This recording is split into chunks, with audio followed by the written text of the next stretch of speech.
Hello student, আজকে নদীর উচ্চ প্রবাহ অর্থাৎ নদীর একটা গতিপথ সম্পর্কে আমরা আজকে আলোচনা করব। এই নদীর উচ্চ প্রবাহে আমরা সৃষ্ট যে একটা ভূমিরূপ আমরা আলোচনা করব, সেটা হচ্ছে গিরিখাত বা জর্জ। এই গিরিখাত কিভাবে সৃষ্টি হয় সে সম্পর্কে আজকে আলোচনা করব। নদী যখন উচ্চ প্রবাহ থেকে মধ্য প্রবাহের দিকে অগ্রসর হয়, তখন নুড়িকাকড় বালিগুলো এর দ্বারা ক্ষয় হয়ে গভীর ভূমিরূপ সৃষ্টি করে।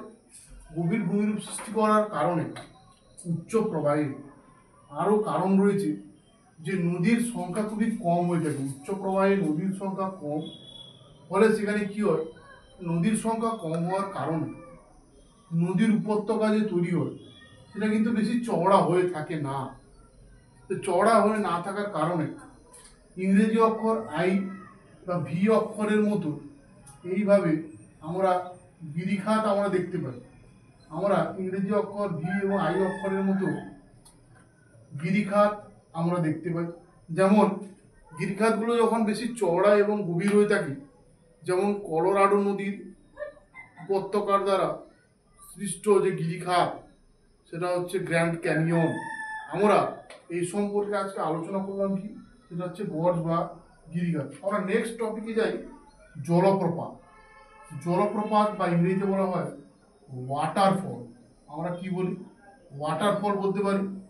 এই জলপ্রপাত আমরা কিভাবে সৃষ্টি হয় সে সম্পর্কে একটু আলোচনা করছি।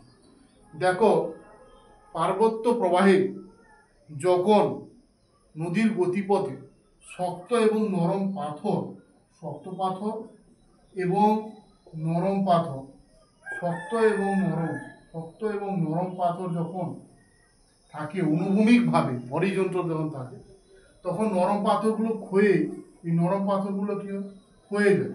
ফলে শক্ত পাথরের উপর দিয়ে জলগুলো, বিপুল জলরাশির সমাহার তখন তার উপর দিয়ে ঝাঁপিয়ে পড়ে, তখন এই জলপ্রপাতগুলোর সৃষ্টি হয়।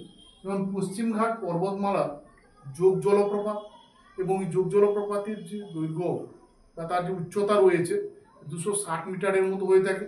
এখানে আমরা আলোচ্য বিষয় যেটা বললাম সেটা হচ্ছে জলপ্রপাত এবং গিরিখাত।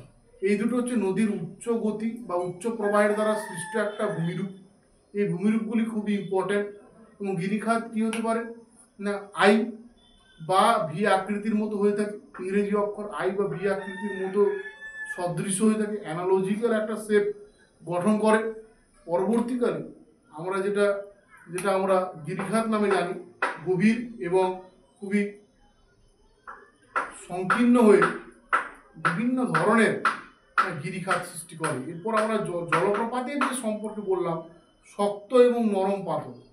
নরম পাথরগুলো তো ক্ষয়ে যায়, ফলে শক্ত পাথরের উপর যে বিপুল জলরাশির সমাহার, তখন তার উপর দিয়ে আমরা দেখতে পাই যে নদীগুলো ঝাঁপিয়ে পড়ে, তখন এটা জলপ্রপাতের সৃষ্টি করে বা ওয়াটারফলস। আমরা ওয়াটারফলস অনেকগুলো জানি, পাগলাজোড়া জলপ্রপাত, যোগ জলপ্রপাত ইত্যাদি ইত্যাদি। আজকে এখানে আমরা ভিডিও পজ করছি, পরে ভিডিওতে আবার দেখা হবে। লাইক, কমেন্ট, সাবস্ক্রাইব করতে নিজের চ্যানেলকে ভুলবেন না।